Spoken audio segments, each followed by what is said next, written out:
খাবার দীর্ঘদিন ভালো রাখতে অনেকেই সবকিছু ফ্রিজে তুলে রাখেন, কিন্তু জানেন কি, কিছু খাবার ফ্রিজে রাখলে উল্টো তাদের স্বাদ, গঠন ও পুষ্টিগুণ নষ্ট হয়ে যেতে পারে। তাই সব খাবারের জন্য ফ্রিজ যে আদর্শ জায়গা, এমন ধারণা ঠিক নয়। চলুন জেনে নেওয়া যাক এমন 5টি খাবারের কথা যেগুলো ভুলেও ফ্রিজে রাখা উচিত নয়। টমেটো বেশি ঠান্ডায় রাখলে এর স্বাভাবিক স্বাদ ও গঠন নষ্ট হয়ে যায়।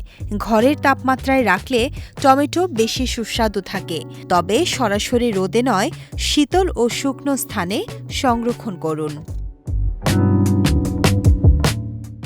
অনেকেই পাউরুটি ফ্রিজে রাখেন যাতে ছত্রাক না ধরে, কিন্তু ফ্রিজের ঠান্ডা তাপমাত্রা পাউরুটিকে দ্রুত শুকিয়ে ফেলে এবং বাসি করে দেয়।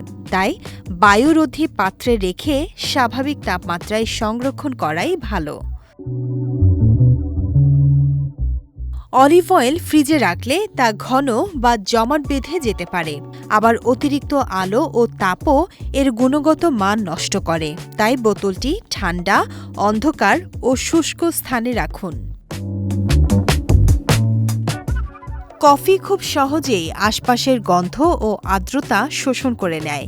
ফ্রিজে রাখলে অন্যান্য খাবারের গন্ধ কফির স্বাদ নষ্ট করতে পারে। তাই বায়ুরোধী পাত্রে ভরে রোদ থেকে দূরে সংরক্ষণ করুন।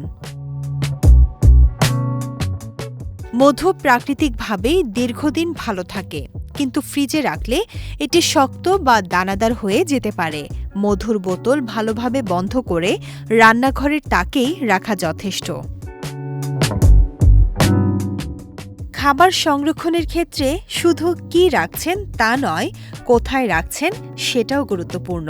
তাই অভ্যাসে সামান্য পরিবর্তন এনে খাবারের স্বাদ, গুণাগুণ ও সতেজতা দীর্ঘদিন ধরে রাখতে পারেন।